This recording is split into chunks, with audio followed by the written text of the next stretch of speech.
We finally have the latest X-Men film, a ballsy, daring picture that takes enormous risks and doesn't give a fuck about the kids. Won't somebody please think of the children? And it's pulling in, I think, $85 million at the box office. We're in the money.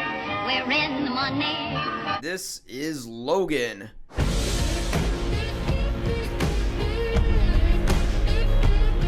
I loved it. Definitely the best X-Men movie so far. I really like the first of this new series they tried to start, and I really like Days of Future Past.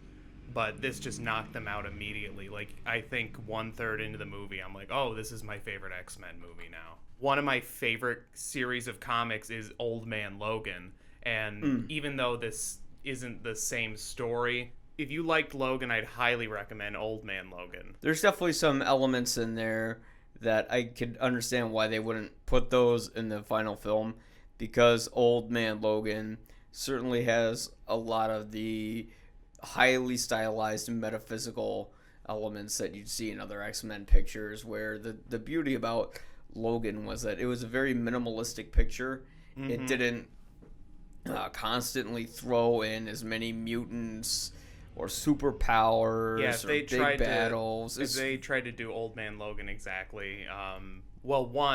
Fox and Marvel are still fighting over characters, and they're still really petty about things.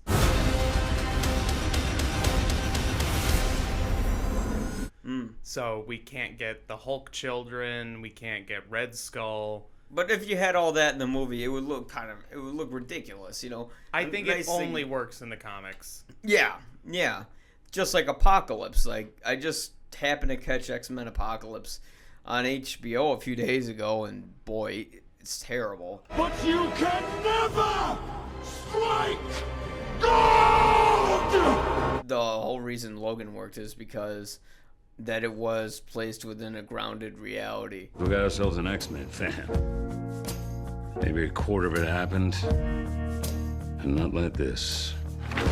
In the real world, people die. I don't know if it's actually part of the X-Men timeline, within the cinematic universe timeline. It's so confusing. Even someone like me who usually understands these things, I don't fully understand what they did to the timeline. Mutants. They're gone now. Yeah, the X-Men timeline is to movies what the Metal Gear Solid timeline is to video games. The so-called Gulf War babies that have been reported by Gulf War veterans are... Yes, they too are our brothers and sisters. The White House was our primordial soup, a base of evolution. I think even the writers at one point will admit that they don't know where the hell any of this stuff stands.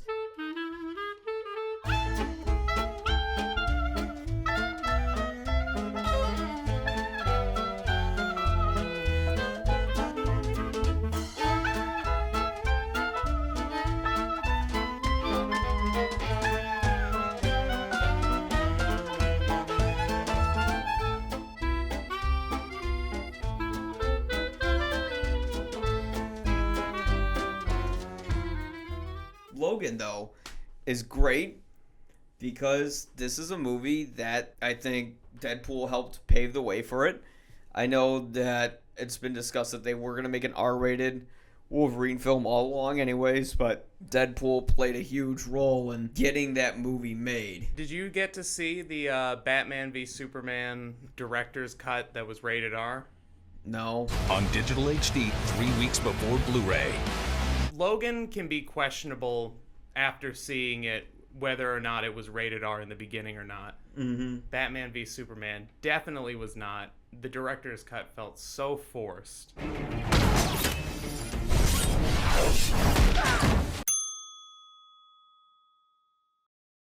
This is a movie where Wolverine says fuck every fucking moment of the fucking film. Holy fuck. And it's great because that's what Wolverine would sound like. Go fuck yourself. He wouldn't be like, oh, damn, You know I'm what? mad. I didn't even notice that until like thinking about it right now, just because it felt so real. Like the universe was so well set up. Yeah, this is a very realistic portrayal of what would life be if the mutants were around and what would happen to them. Because what happens to them is they're extinct, basically. They destroyed each other. One thing that I think this movie gave off that sort of charmed me immediately, it gave off a strong Thunderdome vibe throughout the whole movie. It was very Mad Max, just a bitter, angry main character who's done with everybody, even like little kids. And then a little kid comes along and gives him hope. And he yells, "Shut the fuck up," right in the kid's face. And he's like this killing machine who ends up having to save the day. Yeah. And then even in the end, when he finds a camp of children who help him, I was like, they just took, like, this is just Thunderdome now. What was great is how much they humanized these characters. Yeah. Professor X he's not the all-wise, empathetic person who always has his together, can always diffuse a bad situation, and brings people together. Logan. I don't want to talk about it. Logan. Just stop. No, this time he's a broken old man with Alzheimer's disease, and he needs help just like everyone else, and he's completely heartbroken because he's lost everything. It was really great to see him broken down as an individual, as someone we can connect to, as someone we can understand. They tried to do that with Xavier in, I think it was Days of Future Past. Yeah, they did, where he had a drug problem. Yeah, and he was sort of like, screw my mutant powers that makes me unique and special. I want to walk and all that stuff. I think they sort of touched on that in Days of Future Past, but he got over it pretty quick. The treatment for my spine affects my DNA. You sacrificed your powers so you could walk. I sacrificed my powers so that I could sleep. Yeah, it seemed more like a staple in the script that, well, we need to have Charles Xavier at a low point, and then we need to get him out of that low point so he can go here and become the man he is again. You know, it felt like a very sort of But he went through that low point off screen in between the two movies. The young girl Laura in the film, she was fantastic. She was amazing, and how decent the other kids were. Yeah. Because I was like, oh no.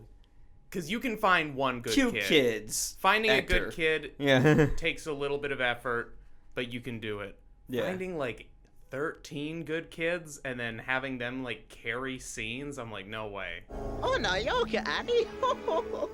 You've been working on that thing for years. It's never gonna run. And then it was not bad. And there's definitely a lot of moments in the movie, because it is a road film, that, you know, it went into some of the road film tropes where they stay at a little farmhouse, and you're thinking, oh no. But I thought they did a good job with that. Yeah, that's the thing. They did a great job with it, because it didn't feel like the Avengers where they stop at Hawkeye's house. And it didn't feel like the farmhouse they stopped into in Looper, where the whole rest of the film took place there. Get off my farm. You couldn't scare a retarded hobo with that thing, literally. And then all of a sudden it just became this bottle film, which is a term for when something takes place in one location.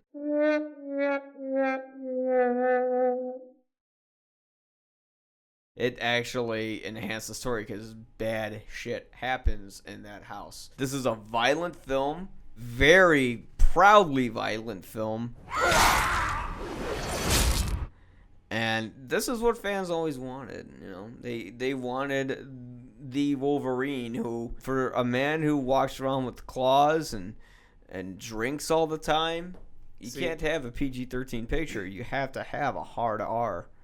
And I think it's not just the R rating that made this movie good. It's that they took the R rating and all they did was take risks this whole movie. There was not one thing where I was like, okay, this is going to go exactly how I think it's going to go. No safe routes. Tropes. Yeah. The whole movie was risks, and I think all of them paid off.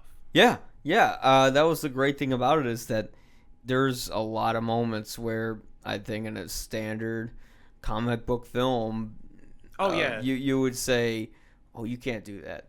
You can't have this horrible thing happen followed by this.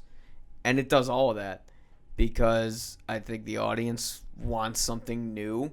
They're getting tired of the same conventional superhero movies.